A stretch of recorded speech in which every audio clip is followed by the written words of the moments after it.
Éphésiens chapitre 4, verset 1 à 16, on va continuer notre étude de cette épître. Donc on va lire les 16 premiers versets.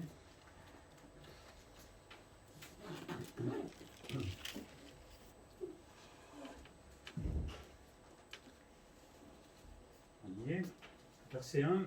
Je vous exhorte donc, moi, le prisonnier dans le Seigneur, à marcher d'une manière digne de la vocation qui vous a été adressée, en toute humilité et douceur, avec patience, vous supportant les uns les autres avec amour, vous efforçant de conserver l'unité de l'esprit par le lien de la paix. Il y a un seul corps et un seul esprit, comme aussi vous avez été appelés à une seule espérance par votre vocation. Il y a un seul Seigneur, une seule foi, un seul baptême, un seul Dieu et Père de tous, qui est au-dessus de tous, et parmi tous, et en tous. Et à chacun de nous, la grâce a été donnée selon la mesure du don de Christ. C'est pourquoi il est dit, étant monté dans les hauteurs, il a emmené des captifs, et il a fait des dons aux hommes. Or, que signifie il est monté, sinon qu'il est aussi descendu dans les régions inférieures de la terre. Celui qui est descendu, c'est le même qui est monté au-dessus de tous les cieux, afin de remplir toutes choses. Il a donné les uns comme apôtres, les autres comme prophètes, les autres comme évangélistes, les autres comme pasteurs et docteurs, pour le perfectionnement des saints, en vue de l'œuvre du ministère de l'édification du corps de Christ, jusqu'à ce que nous soyons tous parvenus à l'unité de la foi et de la connaissance du Fils de Dieu, à l'état d'homme fait, à la mesure de la stature parfaite de Christ. Ainsi, nous ne serons plus des enfants flottant et emportés à tout vent de doctrine, par la tromperie des hommes, par leur ruse dans les moyens de séduction, mais en professant la vérité dans l'amour, nous croîtrons à tout égard en celui qui est le chef Christ. C'est de lui et grâce à tous les liens de son assistance que tout le corps, bien coordonné et formant un solide assemblage, tire son accroissement selon la force qui convient à chacune de ses parties et s'édifie lui-même dans l'amour. On avait vu dans j'ai envie de dire les épisodes, non, dans les versets, dans les chapitres précédents, c'est à peu près la même chose, que Paul est en prison et qu'il encourage plusieurs églises, en fait, malgré qu'il soit en prison, et particulièrement il va encourager ses Éphésiens. On avait vu la semaine dernière qu'il était en train de développer le thème du mystère de l'église, cette église a été créée, et là il va entrer maintenant, souvent Paul fait ça, il parle de doctrine, et puis 3 chapitres après il va parler de la pratique. Et là, il pose la question comment le chrétien doit se comporter en fait dans l'Église. Là, on va le voir d'une façon un peu globale, et puis la semaine prochaine, on va voir d'une façon un peu plus précise. Même pas que dans l'Église, c'est un peu partout, mais l'Église est partout en fait. Et pourquoi il fait cela? Parce que justement, ce qu'il désire, c'est que l'Église avance, c'est que chacun marche dans cette Église, et que dans cette marche, nous puissions grandir et mûrir, et surtout que l'unité soit conservée dans l'Église, et surtout aujourd'hui, parce qu'aujourd'hui ça part vraiment partout dans tous les sens. Et conserver l'unité, c'est pas toujours évident. Donc, il commence dans les 3 premiers versets et il parle de cette marche digne de la vocation. Il rappelle que chaque chrétien a une vocation, un métier, j'ai presque envie de dire, même si ce n'est pas tout à fait la même chose. Et il exhorte donc ces Éphésiens à marcher d'une manière digne de leur vocation. Le mot vocation, en fait, en grec, c'est klésis, ça veut dire vous êtes appelés en fait, vous êtes appelés à faire quelque chose. On a été appelé par le Seigneur. C'est comme quand on était à l'armée autrefois, on était appelé pour aller faire un an de service militaire. On n'allait pas dire au général ou je ne sais pas quoi, j'ai pas envie de venir. On était appelé, il fallait venir. Et quand on a été appelé par le Seigneur, on va lui obéir. On a accepté le salut, mais quand j'ai accepté le salut, j'ai aussi accepté la mission qui fait partie de cela, c'est d'être membre de l'Église. C'est ma mission, c'est ma vocation. Nous devons marcher selon ce que Dieu attend de nous. La vie chrétienne, pour certains, c'est de faire ses propres objectifs. Ouais, je vais décider que c'est ça être chrétien, donc je vais faire comme ça. Mais non. Nous, on a des objectifs et c'est ceux que le Seigneur, notre chef, nous donne. C'est ces objectifs que nous voulons suivre. Et l'objectif global, d'abord, on va voir un peu plus en précision après, c'est de ressembler à son Fils. Ma vocation, mon appel, c'est de ressembler à Jésus-Christ. Et je me posais la question, quand je me disais sur ça, je me suis dit, mais est-ce que Jésus ne viendrait pas à l'église, par exemple? Vous pensez que de temps en temps, Jésus viendrait à l'église, ou pas du tout, de temps en temps?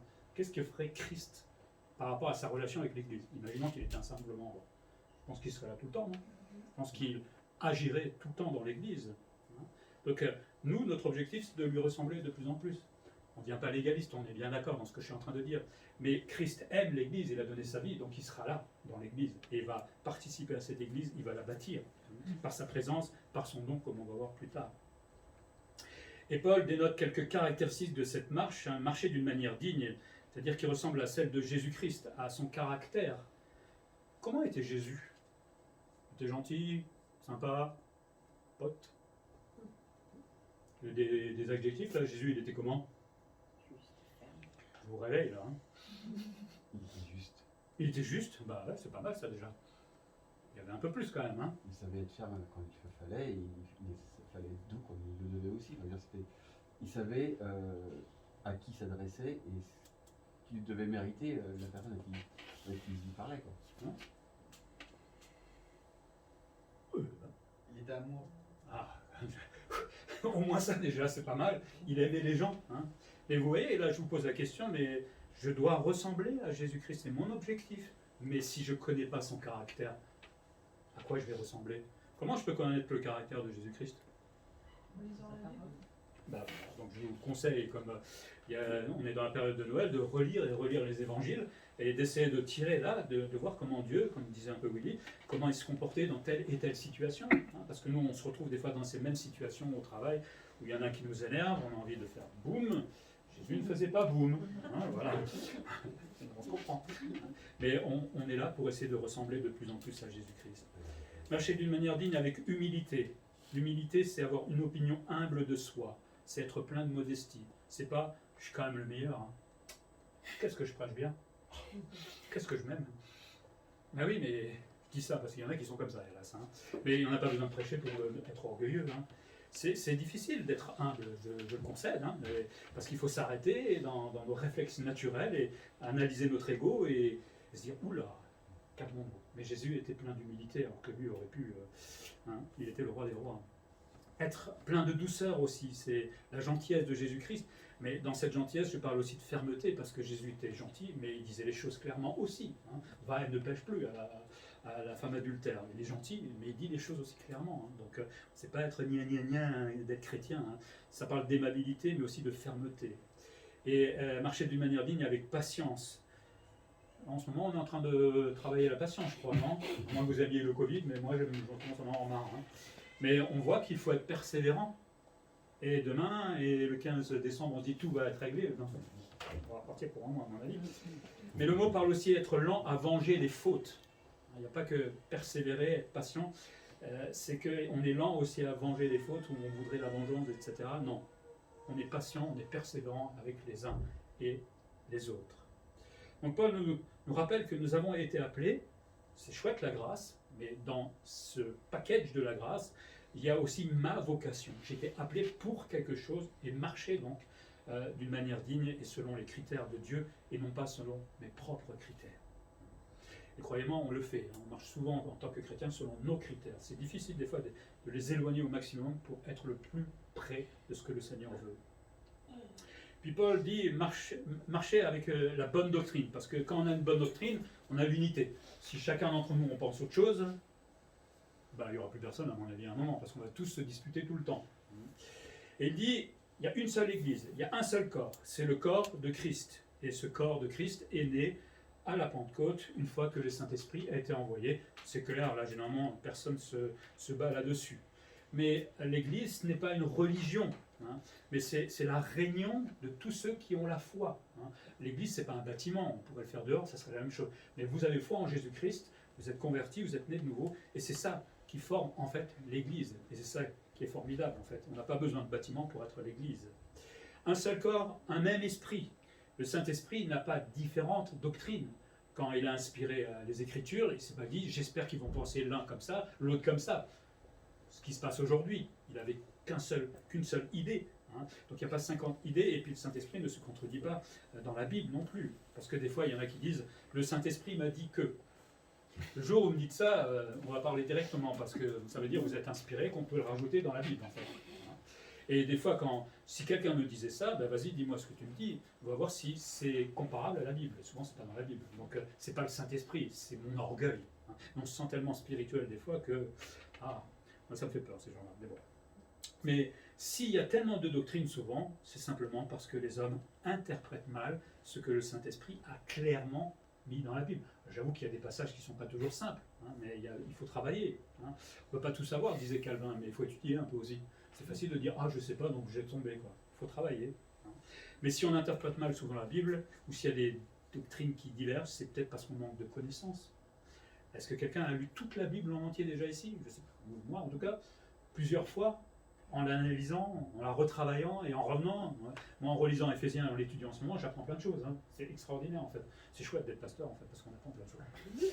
Mais je ne dis pas tout, parce que sinon on n'aura jamais le temps. Mais voilà, c'est dans la lecture, dans l'apprentissage de la parole de Dieu que je vais doucement forger la doctrine. Et quand quelqu'un me dira quelque chose, hein, c'est bizarre. Pourquoi tu me dis ça? C'est dans la Bible? Trouve-moi le passage. Souvent, vous allez chercher, vous ne trouvez pas. Hein. Mais au moins, moi, je sais où chercher dans la Bible, et je peux lui rétorquer avec douceur et avec amour. Là, tu te trompes peut-être, tout simplement. Et si on faisait tout ça ensemble, alors, on n'est pas tous appelés à faire ce que je fais, on est bien d'accord. Mais le fait de lire ma Bible régulièrement, au bout de 10 ans, je suis désolé, mais je l'ai lu 3 fois, 4 fois au bout de 10 ans normalement. Et je devrais à peu près la connaître, un petit peu au moins. Un seul corps, un même esprit, une seule espérance. Notre espérance, hein, c'est la rédemption, évidemment, de notre corps. Un jour, nous serons tous beaux, avec plein de force, sans péché. Chouette! C'est déjà Noël. Hein. Mais ça, c'est mon plus beau cadeau qui m'attend, en fait. Moi. Quand on n'aura plus mal partout dans le corps. Et, comme on l'avait dit tout à l'heure durant la présidence, c'est qu'on va passer l'éternité dans la présence de Dieu, à côté de Jésus-Christ. Je ne sais pas si vous imaginez. Ça, c'est notre espérance. Bonjour, Seigneur. Enfin, il y a le Covid. Hein. Je pense qu'il n'y aura plus de maladie. Hein. Mais vous vous imaginez être juste à côté de Christ, pendant les noces de l'agneau, par exemple. Je n'arrive même pas à l'imaginer, pourtant j'en ai de l'imagination, mais ça fait quand même bizarre. Une seule Église, une seule doctrine.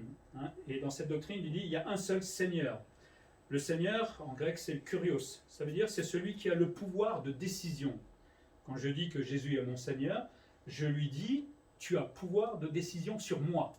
Décide, vas-y maintenant. Dis-moi ce que je dois faire en fait. Tu es mon chef. Hein, Christ est le chef de l'Église. Ça signifie que s'il est mon chef, je lui suis soumis. Eh oui, je suis complètement soumis et à son service puisqu'il a un pouvoir de décision sur moi. Il est mon Seigneur. Et j'imaginais des fois, parce qu'on est un peu comme cela, quand mon chef au travail me dit, quand je vais voir mon chef de travail, je dis, je vais venir travailler une fois par mois. Qu'est-ce qu'il va vous dire, votre chef?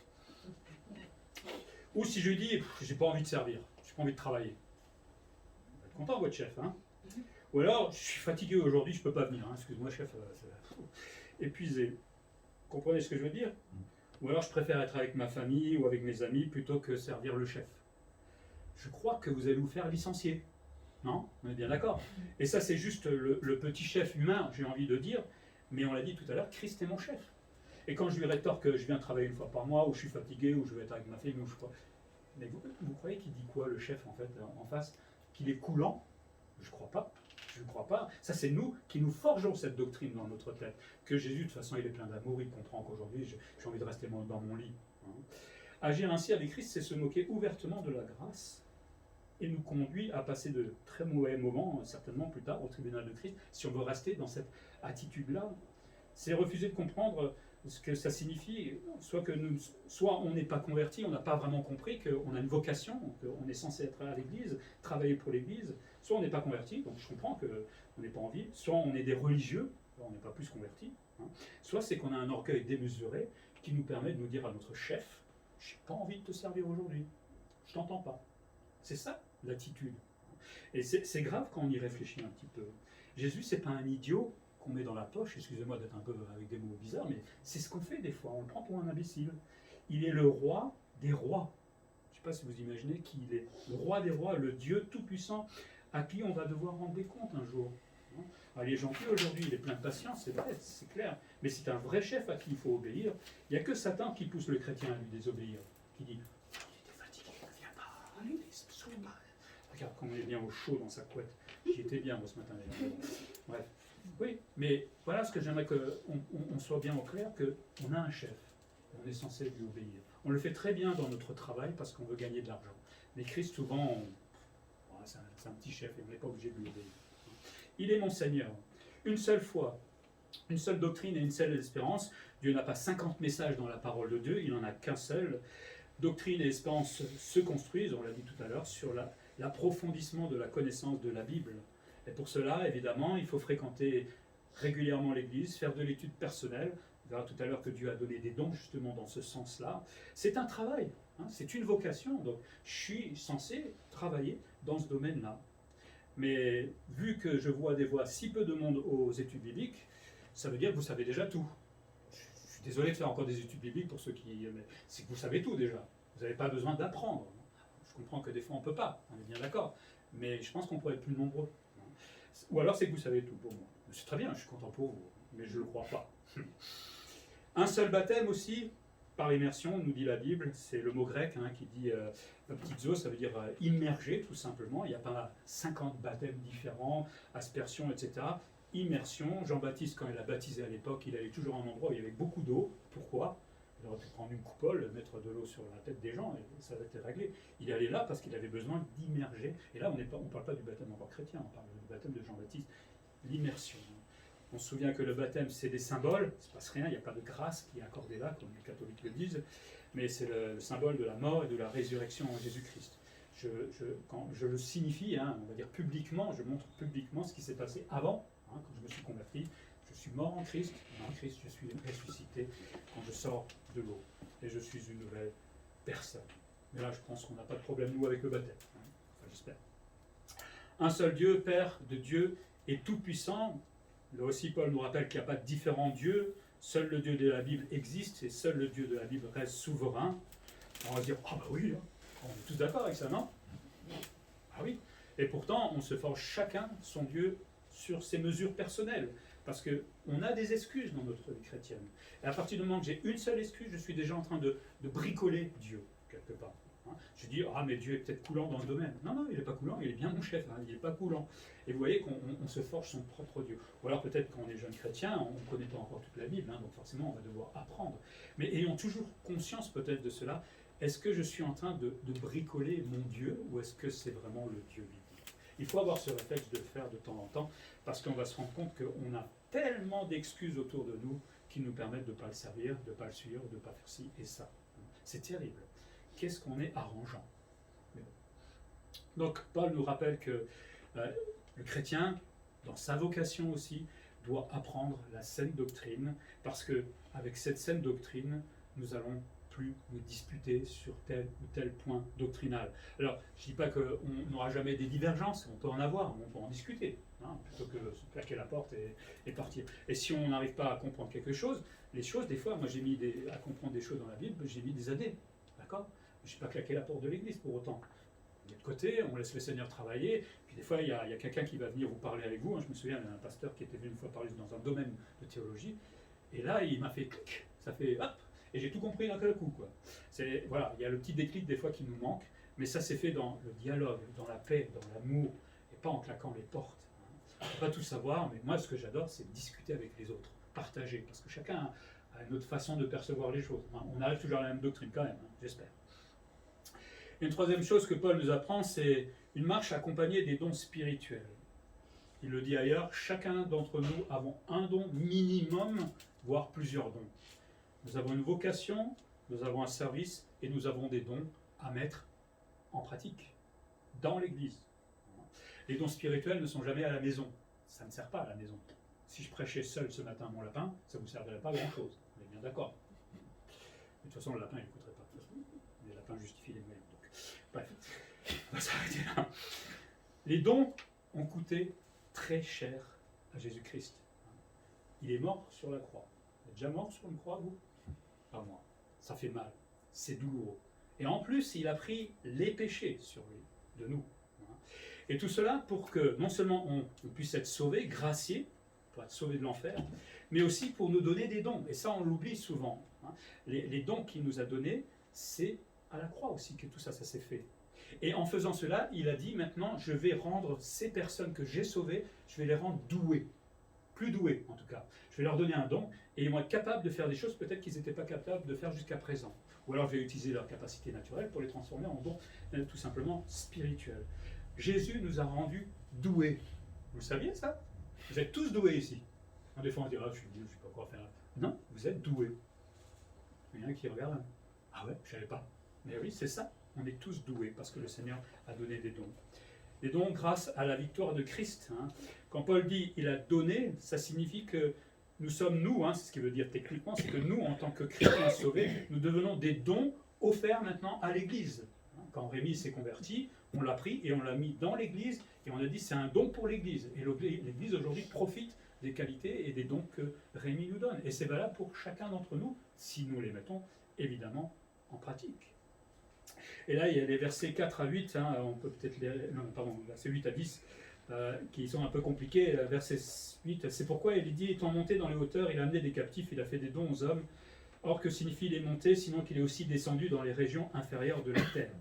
En fait, Paul est en train de citer un passage de Psaume 68, verset 19, qui dit « Tu es monté sur la hauteur, tu as emmené des captifs, tu as reçu des dons pour l'homme, les rebelles habiteront aussi près de l'Éternel. » Il y a quelques petites variantes entre la citation de Paul et le psaume, mais en fait, il résume là globalement que en fait, le vainqueur militaire a le droit d'accorder en fait des dons à ceux qui s'identifient en fait avec le vainqueur, tout simplement. Et c'est valable pour nous. Jésus a eu la victoire, il est le grand vainqueur, il a racheté les pécheurs, et il a donné ces personnes maintenant, nous en tant que chrétiens, il nous a donné comme don à l'Église. Alors, il y a d'autres passages évidemment qui parlent des dons spirituels, mais là on ne parle pas de cela. Lui, le grand vainqueur, a le droit de faire que nous devenions des dons, tout simplement, pour l'Église. Et donc le texte dit aussi, il est monté et descendu. Alors monter et descendre, ça signifie que Christ, pour monter, a d'abord dû descendre. Alors là, il y a au moins 3 positions. Qu'est-ce que ça veut dire qu'il est descendu dans les régions inférieures de la terre? Alors, il y en a qui disent soit ça concerne l'incarnation de Jésus-Christ, il serait descendu, pourquoi pas, et puis serait remonté à l'ascension. D'autres pensent que soit Christ est allé en enfer entre sa mort et sa résurrection. Là, cela est un peu probable parce que Christ, qu'est-ce qu'il est allé faire en enfer? Dans Acte 2, 27, il est dit « Car tu n'abandonneras pas mon âme dans le séjour des morts et tu ne permettras pas que ton sein voie la corruption. » Donc le texte nous dit bien que Jésus, même dans le séjour des morts, ne pouvait pas voir la corruption. Et je ne vois pas qu'est-ce qu'il allait faire en enfer. Troisième, et je suis plutôt d'accord avec ça, soit ça concerne le tombeau ou sa visite dans le séjour des morts, aller dans le séjour des morts. Vous vous souvenez que le séjour des morts, avant que Jésus vienne, n'était pas comme aujourd'hui. On avait fait ça en eschatologie personnelle. Dans le séjour des morts, le Sheol, avant que Jésus vienne, il y a le paradis et puis il y a ce qu'on peut appeler enfer, même si on ne l'appelle pas comme ça. Et Jésus serait descendu dans ce séjour des morts, dans le Sheol, et aurait proclamé tout simplement sa victoire à ce moment-là. Le séjour des morts, ensuite, va avoir une autre configuration une fois que Jésus est monté. Aujourd'hui, on monte au paradis directement, et dans le séjour des morts, le Sheol, il y a toujours cette partie enfer qui sera jetée dans l'étang de feu tout à la fin. Si vous avez des questions, venez me voir tout à l'heure, j'expliquerai plus rapidement, enfin plus lentement, on va dire. Donc il est descendu dans ces régions inférieures, certainement pour proclamer sa victoire, puisqu'il était mort 3 jours quand même, et il est monté. C'est donc la glorification aussi de Christ comme le roi des rois après sa résurrection.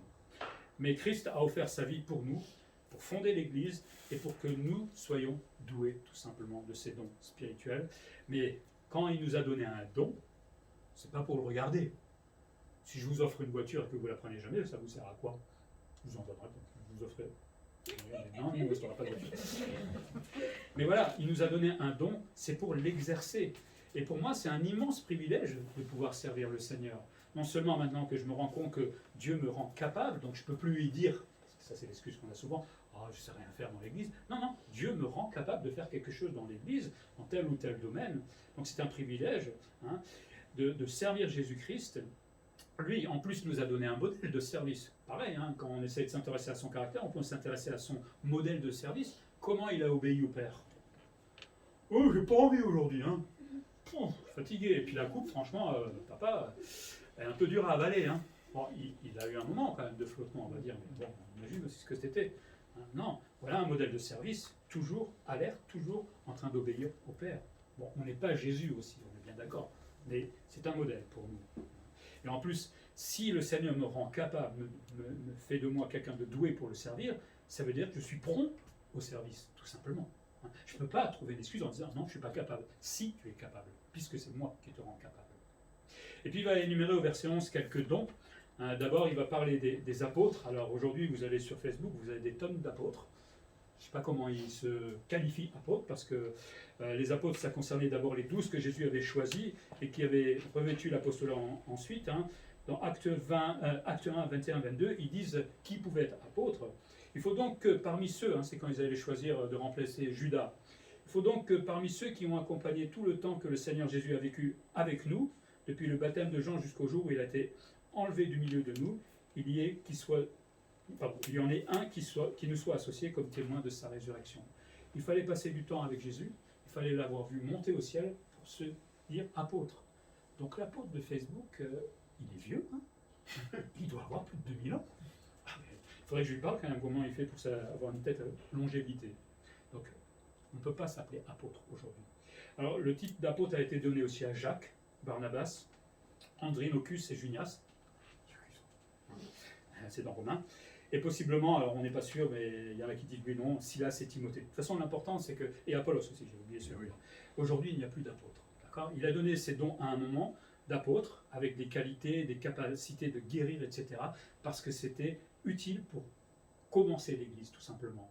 Maintenant, l'Église est affermie, même déjà à partir du 1er siècle, 2e siècle, c'était affermi. Toutes ces choses, on n'en a plus besoin.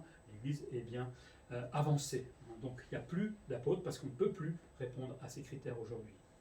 Les prophètes, c'est pareil, ne sont plus valables aujourd'hui. Alors, on ne parle pas des prophètes de l'Ancien Testament, mais des prophètes du Nouveau Testament. Il semblerait qu'il y avait certaines personnes qui avaient le don de recevoir des révélations de la part du Seigneur et d'exhorter, de consoler, c'est ce qu'on voit dans Corinthiens 14, et d'encourager l'Église. Mais dans Corinthiens 13, 8 à 10, il est dit que l'amour ne périt jamais, les prophéties seront abolies, les langues cesseront, la connaissance sera abolie, car nous connaissons en partie et nous prophétisons en partie, mais quand ce qui est parfait sera venu, ce qui est partiel sera aboli. Rapidement, ce qui est parfait, quand ce qui est parfait viendra, les prophéties cesseront, et les langues, etc. Alors, le parfait, c'est pas Jésus, c'est parce que dans le grec, c'est quelque chose, c'est un objet en fait, c'est un autre. Donc on pense qu'à partir du moment que la Bible a été composée, le canon biblique a été composé, on n'a plus besoin de prophétie, on n'a plus besoin de langue, et on n'a plus besoin de toutes ces choses-là en fait. Donc aujourd'hui, il n'y a plus de prophètes. Je suis désolé. Ça ne veut pas dire que Dieu ne travaille pas au travers des uns des autres, parce qu'il peut arriver des fois que dans la précédente de Rémi, dans mon message, ou quand quelqu'un me parle, ils répondent à quelque chose que je m'interroge avec le Seigneur en ce moment. Ça m'est arrivé plusieurs fois. Et ce n'est pas une prophétie, ça c'est le Seigneur qui travaille d'une manière ou d'une autre, parce qu'on lui demande des choses des fois, et Dieu peut répondre avec les uns et les autres. Donc Dieu continue son action, mais pas comme les prophètes aujourd'hui qui se lèvent. Je me rappelle une fois, j'étais dans une église, j'étais tout devant en plus, et j'ai mal au dos, vous vous souvenez, j'ai une hernie discale, et là le pasteur dit devant tout le monde, après avoir parlé en langue évidemment, quelqu'un a mal au dos. On ne se connaît pas. Après j'ai réfléchi, il y a 100 personnes dans la salle. Il y en a qui ont la grippe, il y en a qui ont mal au dos, il y en a qui ont mal au genou, il y en a qui ont... C'est pas de la prophétie ça. Tu m'aurais donné mon numéro de carte bleue, là peut-être je t'aurais cru. Donc c'est facile de se dire prophète aujourd'hui, on arrange les choses, on bricole, mais c'est pas la prophétie comme c'était dans l'ancien temps. Des évangélistes aussi, je pense que c'est toujours d'actualité, même si à l'époque c'était peut-être plus les missionnaires, mais aujourd'hui il y a des gens qui ont la capacité à se mettre devant les foules. Je connaissais quelqu'un, il rentrait dans la mosquée après leur cérémonie, je ne sais pas comment ils appellent ça, et il évangélisait devant tous les musulmans. Je me dis mais comment tu fais? Voilà, Dieu l'a doué pour cela, et il y en a qui se convertissent. Il faut le faire, il faut avoir le courage pour faire ça. Et puis il y a les pasteurs docteurs. Alors là, tu peux me mettre la prochaine diapo s'il te plaît, je vais vous faire un peu de grec, je suis désolé. Il y a un emploi, alors le premier c'est en littéral, les autres maintenant, pasteur et docteur. La question c'est de savoir est-ce que pasteur et docteur forment une même chose, une même personne, ou est-ce que c'est deux travails différents, parce que certains le suggèrent. Alors, emploi d'un seul article, alors il y a l'emploi d'un seul article, c'est tous, les autres sont pasteurs et docteurs. Et comme il n'y a qu'un seul article, on peut penser que c'est une même personne, même qualification, on est pasteur et docteur en même temps, les deux vont ensemble. Pour les apôtres et les évangélistes, par exemple, c'est ce qu'il y a juste là, curieusement, Paul met l'article tous d'abord, et puis tous là. Il sépare en fait les deux ministères. Vous comprenez l'idée ? Sinon je recommence. Et là vous me regardez avec qu'est-ce qui nous fait du grec ce matin, Vous voyez là-bas il y a un seul article pour deux fonctions. Ça suppose que c'est une seule personne. Mais là, quand il met l'article pour le prophète, l'article pour les évangélistes, ça suppose qu'il y a deux fonctions différentes et il les sépare. Mais pour compliquer la chose, parce que c'est vraiment compliqué, dans Éphésiens 2:20, il reprend apôtre et prophète et met qu'un article aussi. Donc ce n'est pas un argument suffisant pour dire que parce qu'il n'y a qu'un seul article, c'est forcément une seule personne, en haut. Ça va? Ok. Alors, on va faire plus simple. La Bible déclare que tous les pasteurs, normalement, devraient être capables d'enseigner. Regardez dans Tite 1, 5 à 7. On va faire plus simple.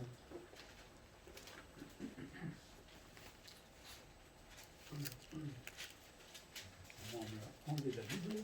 Je vais trouver. Tite 1, versets 5 à 7.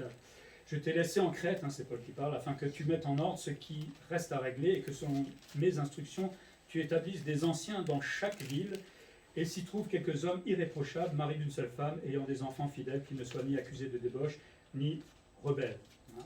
Et on peut continuer, car il faut que l'évêque soit irréprochable comme un économe de Dieu. Et au verset 9, attaché à la vraie parole telle qu'elle a été enseignée, afin d'être capable d'exhorter selon la saine doctrine et de réfuter les contradicteurs. 1 Timothée 3:2, il dit, il faut donc que l'évêque soit irréprochable, mari d'une seule femme, sobre, modéré, réglé dans sa conduite, hospitalier, propre à l'enseignement. Le mot enseignement, c'est le même que la didaskalos, avec une variante tout simplement. Dans un Tite 9, comme on vient de lire, il doit être capable d'exhorter selon la saine doctrine, c'est didaskalia. En fait, il est en train de dire que l'évêque, le pasteur ou l'ancien, c'est la même personne, doit être capable d'être un docteur. Donc pour moi, cette démonstration, on va dire, pour moi, c'est une seule personne que d'être pasteur et docteur. Alors, il y en a qui ont des capacités plus d'étudier, on est bien d'accord, mais je pense qu'être pasteur, c'est quelqu'un qui est capable, comme il dit dans Tite, de réfuter ceux qui ont des contradictions. Et pour réfuter ceux qui ont des contradictions, il faut connaître la doctrine. Sinon, c'est impossible de le faire. Tu peux revenir sur mon... Il y en a qui regardent bizarre les choses. Donc voilà, le berger, qui est le pasteur, docteur, évêque, etc., ancien, doit être capable d'enseigner. Et ça, c'est encore valable aujourd'hui. Et c'est grâce à eux, mais aussi à d'autres hommes. Il n'y a pas que les pasteurs qui enseignent, il y en a aussi d'autres qui nous permettent de conserver ce qu'on disait tout à l'heure, la bonne doctrine et l'unité. Alors il y a plein d'autres dons, je n'ai pas le temps de tous les citer ce matin, mais dans 1 Pierre 4:10, il dit, comme de bons dispensateurs des diverses grâces de Dieu, que chacun de vous mette au service des autres, le don qu'il a reçu. On a tous reçu un don de la part du Seigneur. Le Seigneur n'a pas dit de le contempler. Il a dit, mets-le au service de ton voisin. Vas-y, travaille. Si je ne sers pas, je dénigre quelque part la grâce, la souffrance de Jésus-Christ à Golgotha. Si je dis, c'était rien pour toi, quelque part. Et en même temps, pour nous souvenir, si je dis non, ou je me sens incapable, je dis au chef, ben, je ne veux pas. Je contredis tout simplement le chef et l'ordre qu'il me donne. Alors qu'il faudrait plutôt le craindre, parce que c'est notre chef. On a plus peur de notre patron que de Jésus, des fois. C'est grave, quand on y réfléchit un petit peu. L'objectif des dons, et là, je pense que Paul se focalisait sur l'enseignement, parce que c'est en relation avec le contexte. L'objectif de ces dons, c'est d'être enseigné pour devenir des chrétiens solides. Des chrétiens comme ça, c'est pour vous rêver. Pour nous perfectionner, pour avoir littéralement un bon équipement dans notre vie. Parce qu'on va passer par des hauts et des bas, mais il faut être équipé pour cela, dans les épreuves, dans les difficultés. Et l'objectif, c'est de devenir des maîtres. Dans Hébreux 5:12, vous connaissez ce passage, où en effet, qui depuis longtemps devraient être des maîtres, didaskalos, des docteurs. Il parle aux chrétiens là, il parle aux chrétiens basiques, j'ai envie de dire. Vous qui en effet depuis longtemps devriez être des maîtres, vous en avez encore besoin, vous avez encore besoin qu'on vous enseigne les éléments élémentaires des oracles de Dieu. Vous en êtes venus à avoir besoin de lait et non de nourriture solide. Quand on parle d'être didaskalos, docteur, c'est valable pour tout le monde. Alors, on se comprend jusqu'à une certaine mesure, mais on est tous appelés à pouvoir à un moment enseigner l'autre. Un petit peu quand même, sans exagérer.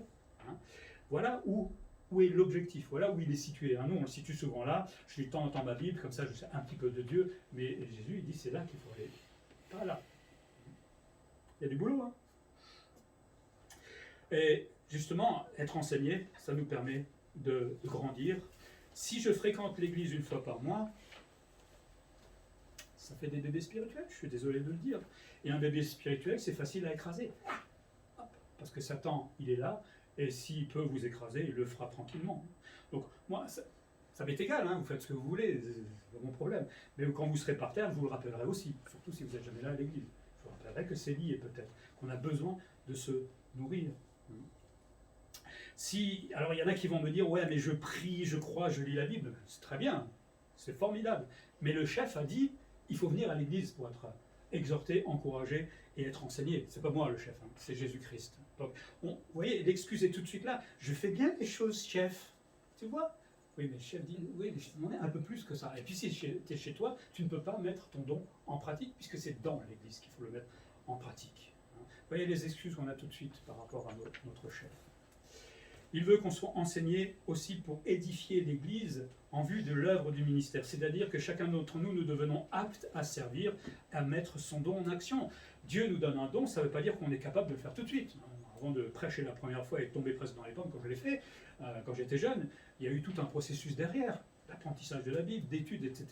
Et puis un jour, on m'a mis derrière une chaire et puis voilà, on a commencé. Mais je me suis rendu disponible pour le travail. C'est ça qui est important. Et après, le Seigneur nous rend de plus en plus doués et capables de le servir.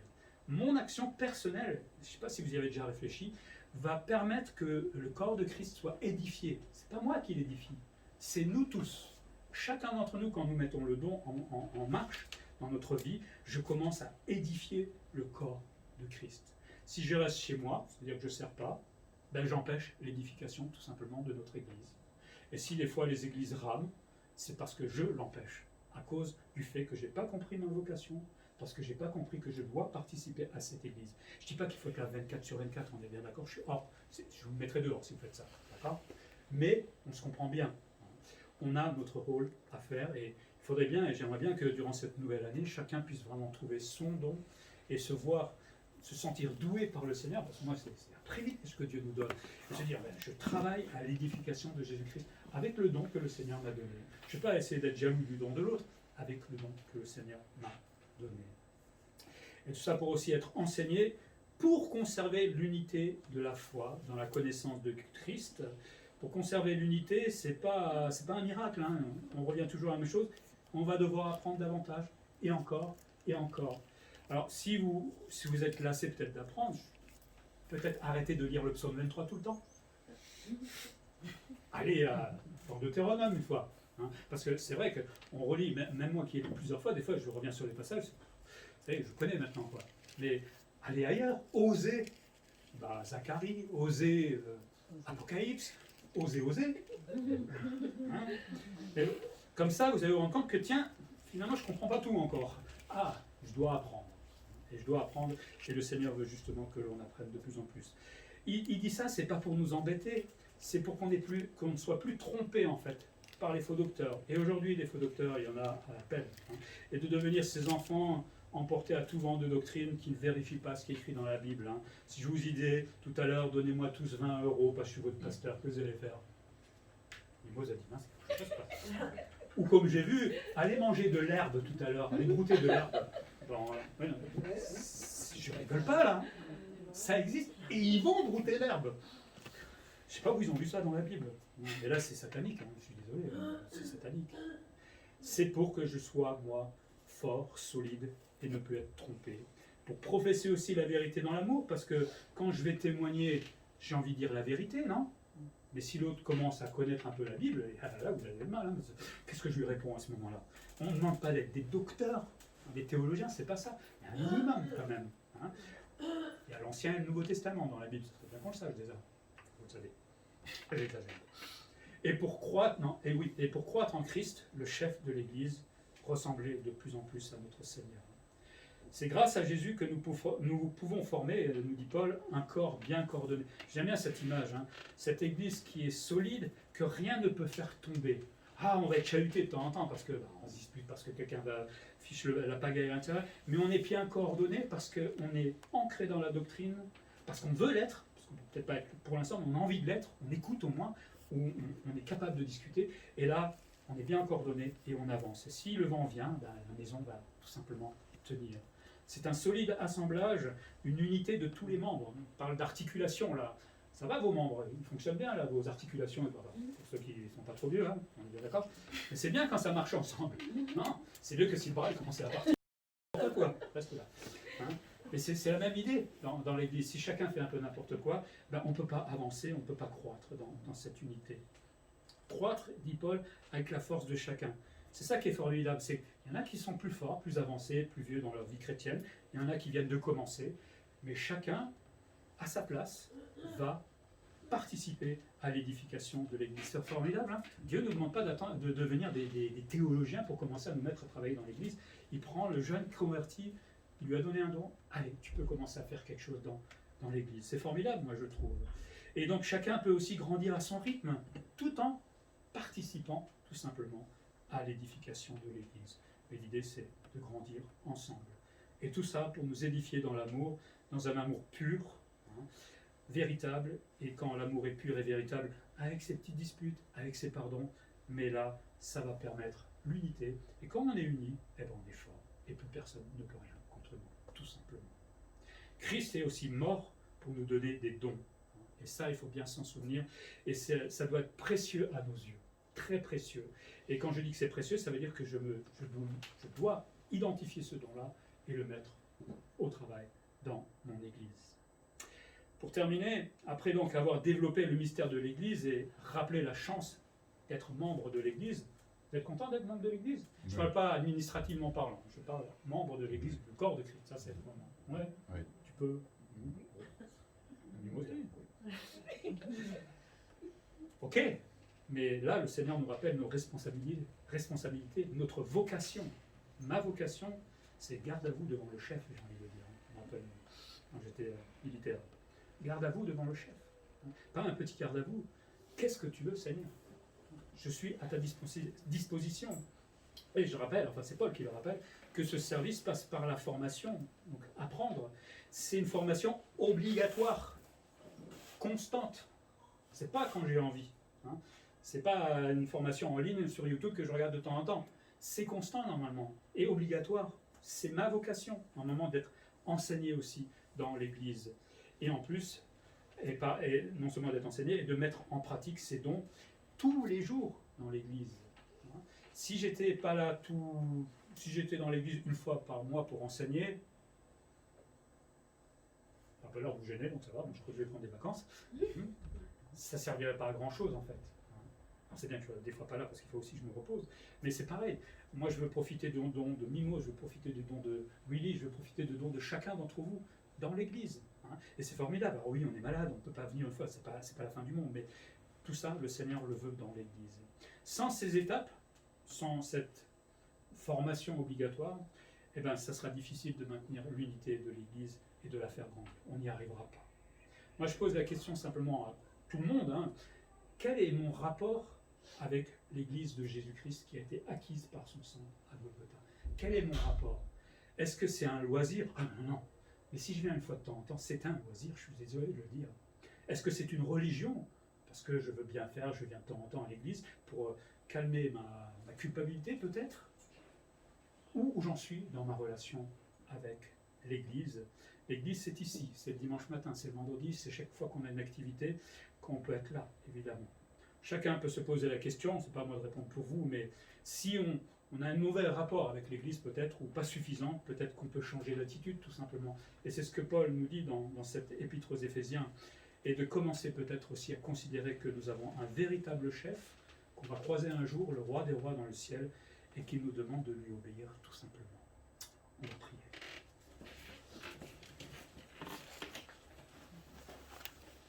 Oui, Seigneur, nous voulons nous incliner devant le roi des rois, devant le Dieu souverain, tout-puissant, même si tu dois être bien au-delà de nos mots, parce qu'on imagine à peu près, mais tu dois être bien plus majestueux, plus grand que cela. Tu nous rappelles que tu as créé l'Église au prix de ta vie, à Golgotha, pour que nous puissions non seulement d'abord être graciés, devenir membres de cette Église et être sauvés de l'enfer, mais tu nous as aussi rendu doué, capable, pour faire des dons à cette Église, en tant que don, pardon, à cette Église, pour que nous puissions aussi nous mettre au travail avec le service que tu nous as donné à chacun d'entre nous. Peut-être que certains ne savent pas quel est son service ce matin, alors qu'ils prennent le temps de prier, de t'appeler, de me demander aux uns et aux autres, mais que nous ne repartions pas en nous disant on verra ça un autre jour. Donne-nous plus de disponibilité pour toi, Seigneur, dans l'Église, pour le mettre en pratique. Oui. Peut-être des activités dans la semaine qui ne sont pas utiles, franchement. Et ça serait bien que nous servions plutôt dans l'Église. Tu connais la vie et le planning de chacun et je te le remets tout simplement entre tes mains, Seigneur. Apprends-nous à te considérer comme notre véritable chef, Seigneur. Ôte toutes ces excuses que nous avons, Seigneur, parce que nous voulons te faire plaisir. Chaque fois que nous te servons, Seigneur, nous te rendrons aussi gloire pour ce que tu as fait pour chacun d'entre nous. Bâtis ton Église, Seigneur, aide-nous à nous laisser enseigner, à nous enseigner aussi nous-mêmes, à grandir dans ce domaine-là pour que nous puissions être solides, unis dans ta parole et que nous puissions édifier l'Église ensemble pour ta gloire et pour ta plus grande joie. Je prie en Jésus-Christ. Amen. Amen.